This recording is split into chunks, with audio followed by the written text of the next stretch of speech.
Hello and welcome back to another Rush Duel Links deck profile. Today we're taking a look at the brand new Blue Eyes Rain skill, which does open up a lot of different avenues and a lot of different ways to actually play the deck, and that is because the restriction on the skill has been lifted just a little bit. So now it is this skill can be used if your deck contains 7 or more level 5 or higher monsters and no level 7 or higher dragon type monsters with 1900 defense or lower. So what this basically used to do was say that the only high levels you could have in your deck had to have 1600 attack or less, or be a Blue Eyes White Dragon or Blue Eyes Bright Dragon. Now, as long as we're not playing dragons that have 1900 defense or lower, we can basically play whatever high levels we want. Now, the negative kind of still sticks here, which is we have to play 7 or more level 5 or higher monsters, which does mean the deck can feel a little bit bricky.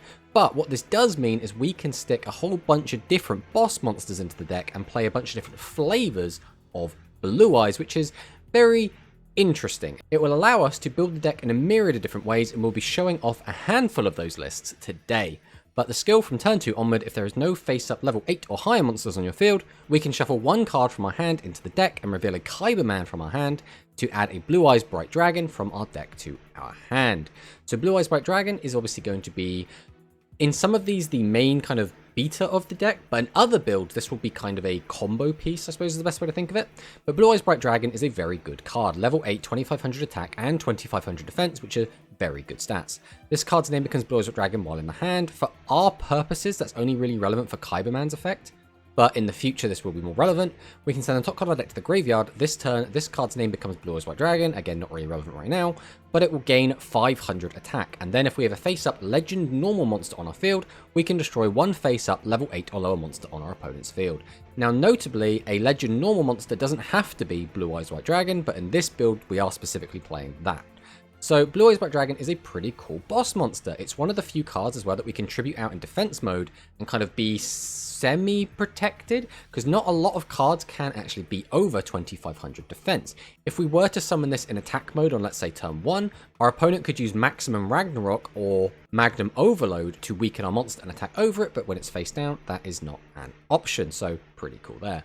The next card we're going to take a look at is Kyberman. So we can send this face-up card from our field to the graveyard to special summon a Blue Eyes White Dragon from our hand, and as we previously mentioned, this does work with Blue Eyes Bright or the regular Blue Eyes White Dragon.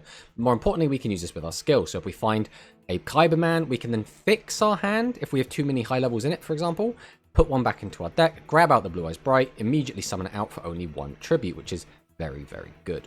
And the next card we're going to talk about is the Soul Drake. So during the main phase that you normal or special summon this card, we can send 2 face-up level 4 or lower effect monsters from your field to the graveyard. The special summon 1 level 8 light attribute monster from your graveyard face-up to your field. This turn, your level 7 monsters and lower cannot attack.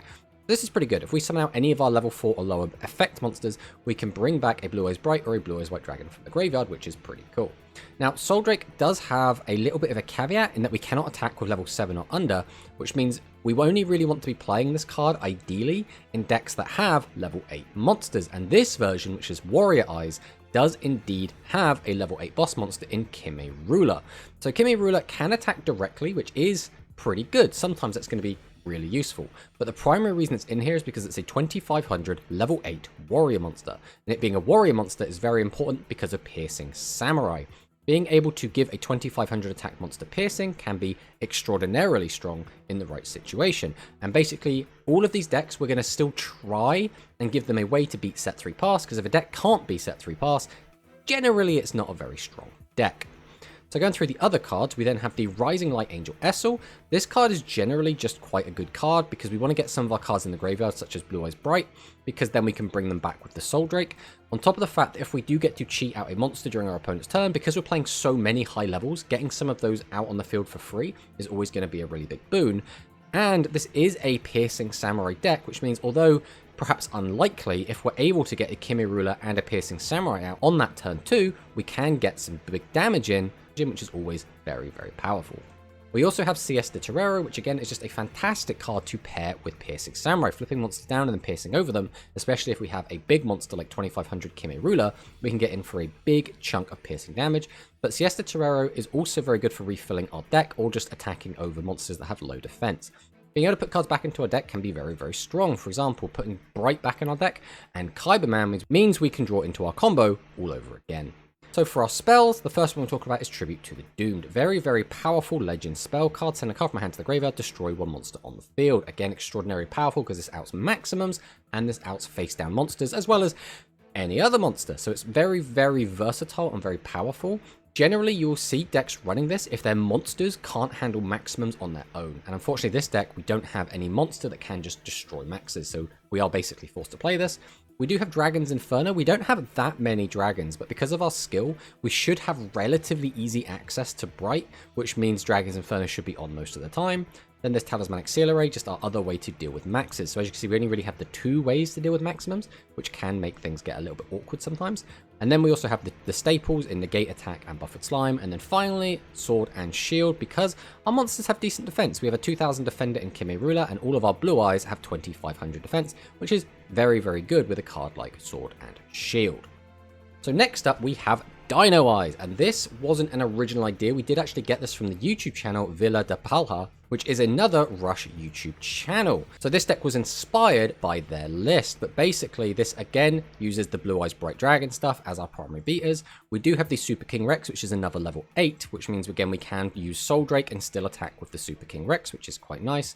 The other changes here is that we are playing 2 Mega Zowler. Now this can come up because Mega Zowler obviously is a level 6, which means it's easier to summon. Not playing so many double tribute monsters does make the deck curve out a little bit better, as well as the fact that with Super King Rex we can get additional bodies, which we can then use for tribute summoning, such as the Urubi and the Super King Rex in itself. So other than those changes, this is very similar to the Warrior version. Now the biggest issue with this list is, again, we don't have a way to defeat set 3 pass, but in testing, this was one of the more consistent versions of the deck where we were actually able to play without bricking all that much. And that leads us onto one of the spicier lists. This is Thunder Eyes. So this list, we only have the 1 copy of Blue Eyes Bright Dragon. So the logic behind only running 1 is, first off, it means we can play other limit 3 cards. So in this deck, we're playing Shield Boar and Kong. We'll talk a little bit more about that in a minute. But as long as we're able to keep putting our Bright Dragon back into our deck using something like Talismanic Seal Array or the Siesta Torero, we can just keep getting it back out again and again and again as long as we draw into the Kyberman, which means we kind of have access to this card at all times anyway, as long as we don't get a little bit unlucky. But the unique cards in here are going to be things like the Thunder Cavalry Trigger Drago, which again is a very strong card. It's kind of like a worse version of Bright Dragon, except sometimes it's better, right? Being able to mill the top card to gain only 300 attack might not be as good as Bright Dragon's 500 attack, and its defense stat might not really hold a candle, but getting that piercing sometimes is actually really strong. So Trigger Drago is probably the best non-limit 3 boss monster that we have available in the game right now, just because it boasts 2500 attack during your opponent's turn, but can still boost over and does sometimes have piercing. We've also decided to include the Currybot engine because, again, just having more ways to plus and basically get extra bodies for tribute fodder does make the deck feel a lot more consistent and brick a lot less. So now the spice. Shield Boar and Kong is pretty good. First off, it does beat set 3 pass in a similar way to how Trigger Drago does. Trigger Drago has the piercing, where Shield Boar and Kong can simply pop one out of the way, gain an attack boost, and then attack over some other bits and bobs. And it does pair very nicely with Siesta Torero. So we can flip one of our opponent's monsters face down with this card, then go into Boar and Kong and pop that card and then gain the boost. And we do have the Piercing Samurai. Although we don't have any of our big pierces to go with it, we still can use it on itself or Siesta Torero and get a 1200 pierce, which can be pretty relevant. To round things out, we are playing the Boltricorn, which again is just a really strong card. We have Cybertech Alligator, which is another legend normal monster, which means our Blue Eyes Bright Dragon will be able to get that pop as long as we have the Cybertech Alligator out. And because it's a lower level monster, it does mean that we can summon it a bit easier and ideally not brick quite as much. And then we're on 3 copies of Cycliptron because, again, having a large defense monster does mean oftentimes it will get to wall off our opponent and we can use it as tribute fodder. Now, the other thing to take note of here is that this deck is 34 cards, and that is because, again, since we're playing so many high-level monsters, by playing more cards, we reduce the chance that we draw multiple high-level monsters, if only by a little bit. The math kind of works out a little bit better with a few more cards in, and that's the goal of all of these decks, is to try and not let running 7 boss monsters get in the way of playing the game. And now for the final version of this deck, this is Machine Eyes. This is arguably the strongest version of this deck, but that's because it does include Steel Mech Lord Mirror Innovator. Much like the Thunder Eyes deck, we're only playing the one copy of Blue Eyes Bright Dragon so that we can fit the 2 copies of Mirror Innovator in. Now, I'm sure I don't need to tell you how powerful Mirror Innovator is. It is such a ridiculously strong card. And to facilitate it, we're playing a rather robust machine package. In fact, the deck is now more machine than it is Blue Eyes. So it's more like a machine deck that has a Blue Eyes package tucked into it. We are only playing the one high-level machine because, again, we don't really want to be bricking on these cards. We want to be playing as few level 7 and 8 monsters as possible, just so that, again, we don't draw into these hands that are completely unplayable. But one thing this deck does have that the other decks don't is Ultimate Flag Beast Surge Bicorn, which can smooth the hands out just a little bit. We do also have the Aim Eagle, which can get our guys out with a lot more attack, which can be very, very strong. And one of the things that's probably sticking out like a sore thumb in here is that we are playing Harpy Lady Sisters R and the Flame Cerberus. The reason those are in here is because, again, we don't want too many high-level monsters, and these monsters do have 2100 attack. They do fulfill our requirement for our skill, but being only 1 tribute, they are a little bit nicer to play. Harpy Lady Sisters R specifically is really good into Royal Rebels, but does have that 0 defense, so can get punished if it gets changed to defense and pierced over, or by shield and sword. Whereas Flame Cerberus is a vanilla, so obviously it doesn't get that lovely protection effect, but it is a little bit better into being changed into defense mode or getting shield and sworded. So, what do we think about the Blue Eyes changes overall? With these changes, you can basically play the same old Blue Eyes deck you've always played. That's completely fine. We can still just play the Tauners, and the deck works exactly the same as it did. But now we can play all these different varieties, and it does add a little bit of spice. Unfortunately, the skill still requires us to be playing 7 high-level monsters, which means you will just get several games where you just open a bunch of tribute monsters and you can't realistically play the game. Unfortunately, that hasn't really changed with the update to the skill. The deck is still decent. It can definitely win games, it can definitely take games off of the better decks. It's just every now and then you'll just have a hand that's completely unplayable, and, you know, Brick Eyes will still always be Brick Eyes unless that 7 high-level monster requirement gets changed in some way. But if you're a bit bored of the current meta, you want to try something new that still is relatively strong, but is a bit different, I'd recommend any of these Blue Eyes lists. But let's fire in some replays so I can show you what I've been talking about.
シュデュエル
かけてラッシュデュエル